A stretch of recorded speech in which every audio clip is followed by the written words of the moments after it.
everyone. We're on the second part of living and exercising well with sciatica. I'm Daisy. If you follow me on Twitter, it's Binary Bombshell.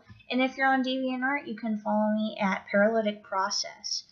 The first part of exercising and living well with sciatica, I discussed the first 5 tips, which range from investing in chiropractic care to practicing good form in your exercises, not overdoing it when you first are starting off exercising again. And now I have 5 more tips, plus a bonus one, of things that really help me and continue to help me on my journey with sciatica. So, I guess this is tip 6. Or 1, depending on which movie you watch first. But I think it's very important, these next ones, because there's a lot of meat in there that a lot of people don't really talk about when we're supposed to be going through our healing journey of sciatica. So, tip 6, address your eating habits. And I don't mean necessarily diet. Eating a healthful diet is very important. I'm not suggesting going on this crazy 1,000 calorie diet or anything like that. That is unhealthy. But really look at how you're eating. One of the biggest hurdles that I faced when starting to exercise again and feeling better in my body was I developed a bad habit of emotional eating. I would be in so much pain, and because of that, just lying in bed, being very depressed and sad, I would eat to comfort myself because that was the only thing that didn't hurt. And it wasn't until, I would say, a month and a half into exercising again, I realized that I had a bad habit of emotional eating and I had to break it. Eating isn't the best way to cope with emotions. I can say that firsthand because I ended up gaining 30 pounds being bedridden by sciatica. So take a close look at how you're eating now and put more veggies in your diet. Put some more healthy protein, some fruits in moderation. It'll really make a difference not only in the results that you see, but also in how your body heals. I'm a lot stronger, my skin is clearer, and my mood is overall very much improved from how it was when I really wasn't doing much exercise at all. One thing I would mention is that as you continue to get better at exercising and as you get stronger, be sure you're eating enough calories. In the last video, I talked about how you need to strengthen your core and your posterior chain so your muscles can hold your spine properly. If you're not eating enough calories, your body will actually eat your muscles, so they'll never have enough chance to build up to give you that support. It was a mistake that I made early on. I wasn't really seeing results, and as soon as I started incorporating protein in between my meals, I saw a much bigger difference. So keep that in mind when you're eating and exercising as well. Tip 7 is address the emotional aspect of healing. I don't think people really talk about how mentally upsetting, challenging sciatica can be. No one even really talked to me about, well, how do you feel about your body? How do you feel, coping with this pain? No one talked to me about depression or anxiety or anything that could alleviate the mental anguish that I felt. And a lot of people don't like to talk about it because it's like, well, I can handle the pain and all that kind of stuff. But let's be honest, when our bodies are so hurt all the time, it takes a toll up here. It's very easy to become depressed. I was very depressed. I felt such shame, even though I shouldn't have. But I felt a lot of shame because, as I mentioned before, I went from a lifelong athlete, collegiate athlete, to having someone tie my shoes. And as someone that tends to be very independent, that was very crushing for me. I lost the body that I loved. I lost my independence. And my outlook just really dimmed. I was afraid I was going to be like that the rest of my life. I lost, I wouldn't say I lost it, but a relationship ended because of my injury.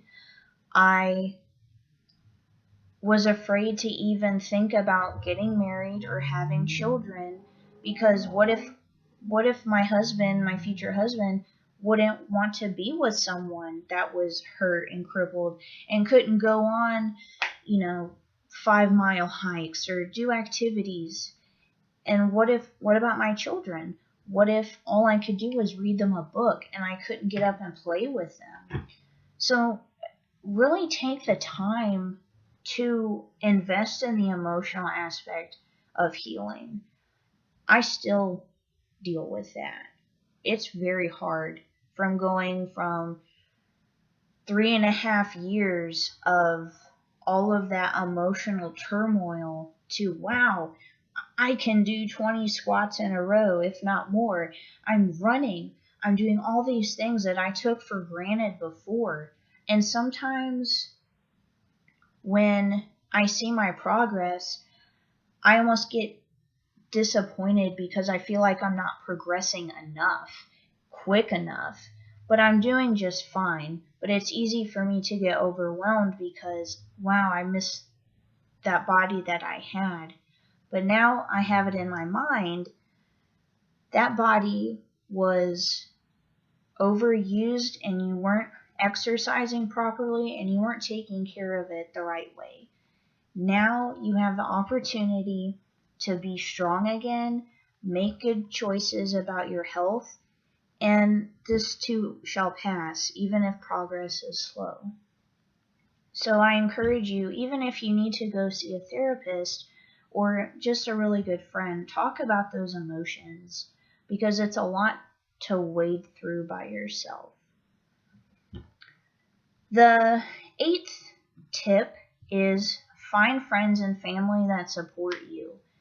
This kind of goes back to helping with that emotional processing of sciatica and healing, but it's really true. If you try to heal on your own, get better on your own, start an exercise regimen that you haven't tried in years, all by yourself, you're most likely going to fail.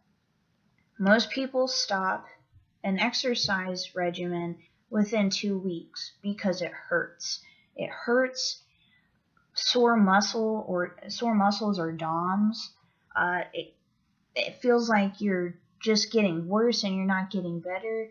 But if you have a friend, or my spouse really helps me on those days where I'm like, oh, I've been exercising for 5 months, but I feel like I'm not getting skinny fast enough, although my goal is to be strong.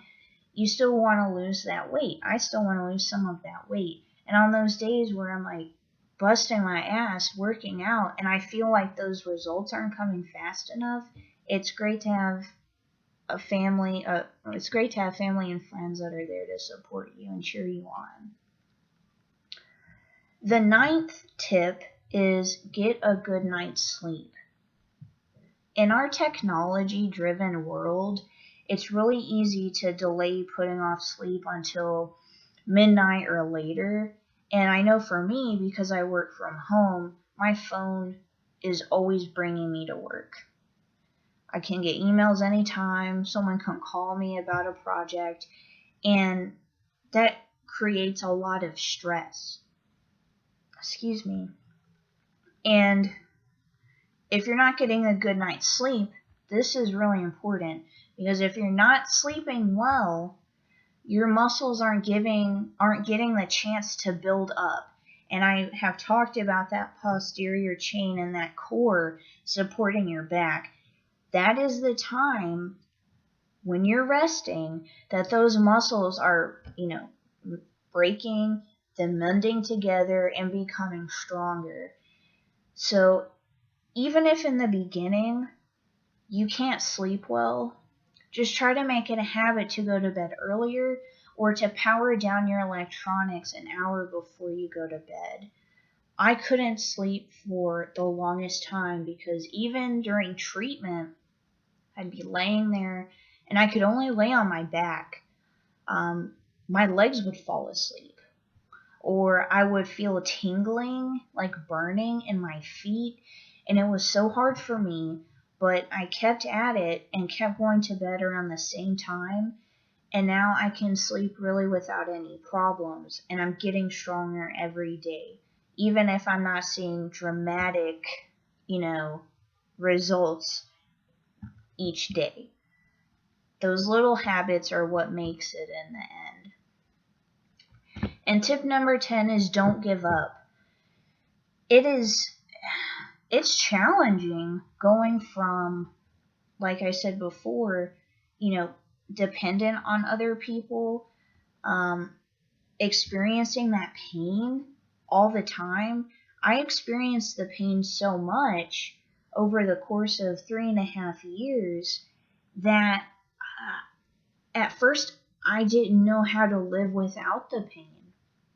As strange as that sounds, I almost had like pseudo pain, because my body was just so used to that uncomfortable fire, like in my leg, in my back.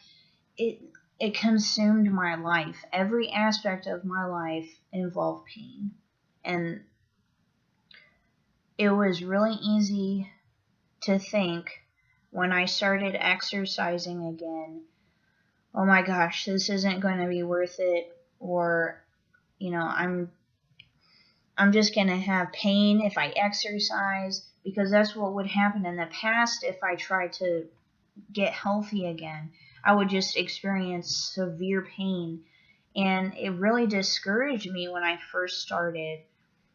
But if you didn't see in my last video, my before and I don't want to say after because I'm not done, but my before and during pictures, there's a noticeable difference. I haven't really lost any weight, but I've dropped a pant size, and I wouldn't have done that if I gave up in the beginning. So don't give up. You can do this.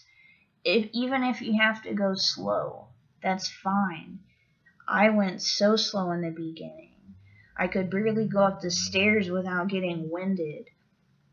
And now I'm feeling like I'm getting stronger every day, even on the days where I just want to cry, because I miss being, 30 pounds lighter, or I miss being stronger, or whatever it is. Don't give up.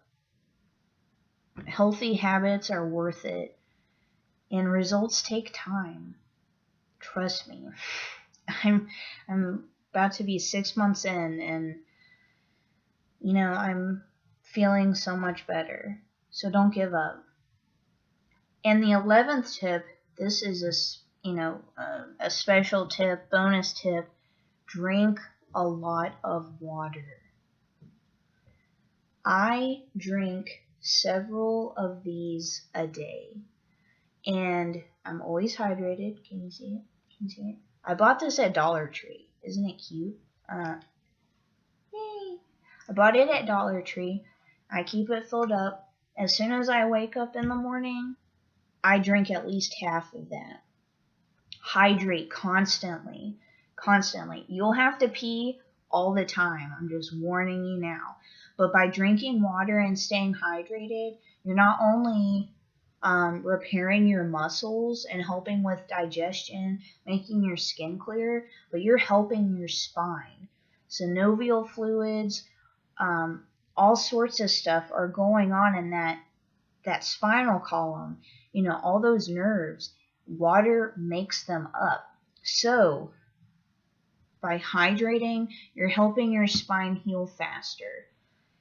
So even if you don't like drinking water, which I absolutely hate drinking water, well, I did, put some lemon in it. Put in a little bit of juice. Make it fun. Mint is really good.